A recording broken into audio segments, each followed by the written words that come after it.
Le petit matin Sud Radio, 5h-7h, Benjamin Glaise. 6h40, Sud Radio, la vie en vrai en Saône-et-Loire. Un projet de parc éolien pile en face du château historique d'Alphonse de Lamartine. Grand poète, romancier du 19e siècle, figure du romantisme. Le propriétaire se mobilise.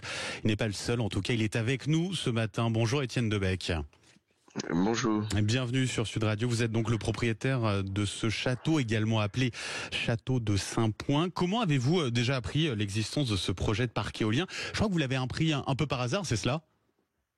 Écoutez, on l'a appris très tardivement. Oui, en fait, une association avait déjà été créée 6 mois plus tôt. Mais le projet était très discret et c'est un visiteur. Nous, on accueille 6000 visiteurs par an et c'est un visiteur qui nous en a parlé un jour. Au courant du mois de juillet. Et il faut le dire, c'est pour le coup un paysage très important pour vous, pour le château de Lamartine, parce que c'est un lieu qui a beaucoup compté pour lui et au niveau de son inspiration également. Exactement, oui, le château de Saint-Point est vraiment le lieu mémoriel par excellence pour Alphonse de Lamartine. C'est un monument historique important pour la région dont Lamartine est le grand personnage. Il y a vécu de 1820 à 1869 et a beaucoup écrit sur place et beaucoup écrit sur le paysage. Certains de ses romans ou de ses poèmes prennent place dans ce cadre qui a été en plus exceptionnellement préservé. Et une vue, donc, voilà, aujourd'hui, il aurait découvert potentiellement des éoliennes, quoi, en tout cas, dans un avenir proche. C'est quand même, oui, assez surprenant. On faut dire, c'est un château qui a toute son importance dans la région. Vous n'avez pas été consulté, vous-même, dans ce projet de parc éolien?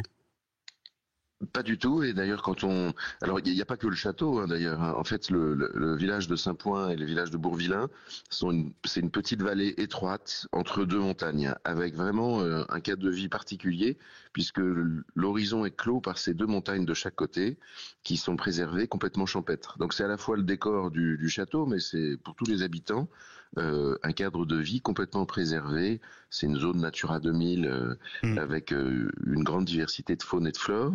La nuit, il fait nuit noire tellement il y a peu d'habitations et peu de changements depuis le 19e siècle.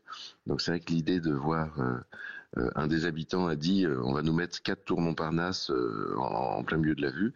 Et c'est exactement ça, puisque c'est la même hauteur que des éoliennes. Parce que vous n'êtes pas foncièrement contre l'éolien, mais voilà, il y a une question de patrimoine culturel, historique et même, vous le disiez à l'instant, environnemental.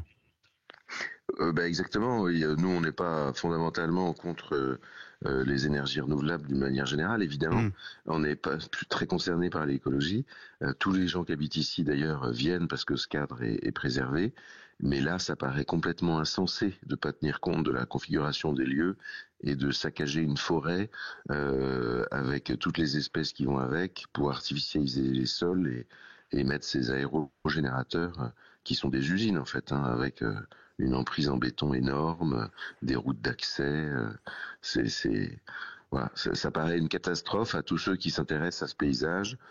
Puis le slogan de la Saône-et-Loire, à Paris en ce moment il y a des affiches qui parlent du paysage à couper le souffle, extrêmement préservé. Ça paraît tout à fait paradoxal. Ça paraît complètement incroyable. Vous avez décidé de vous mobiliser, Étienne Debec, et vous n'êtes pas le seul d'ailleurs.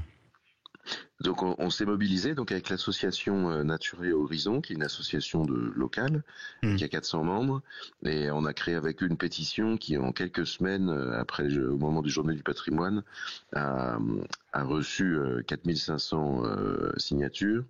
Et c'est un peu la chance des habitants de Saint-Point d'avoir un monument comme le château de Lamartine qui donne un potentiel médiatique, parce que sinon il serait très seul s'il n'y avait pas ça.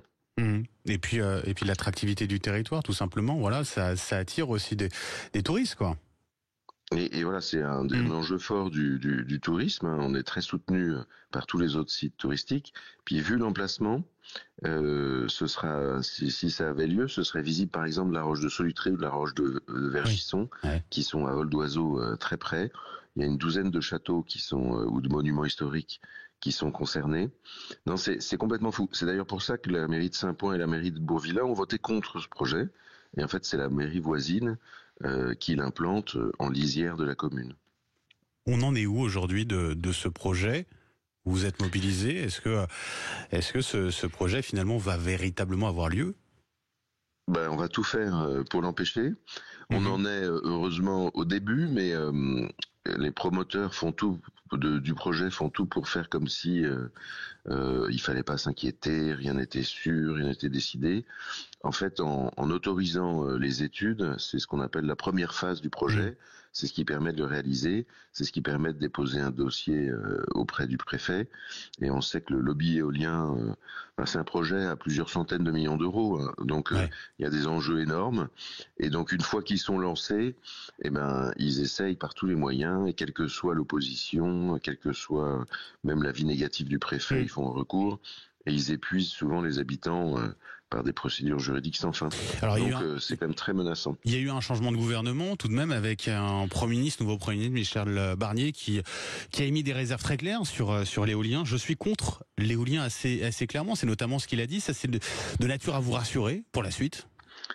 Alors un petit peu, c'est-à-dire que on sent bien que pour les projets éoliens, il y a la saturation dans le nord qui a fait valoir que bon, c'était quand même très impactant pour les riverains. Ouais. Et le vent tourne en quelque sorte, c'est de moins en moins populaire, on se rend compte des effets négatifs.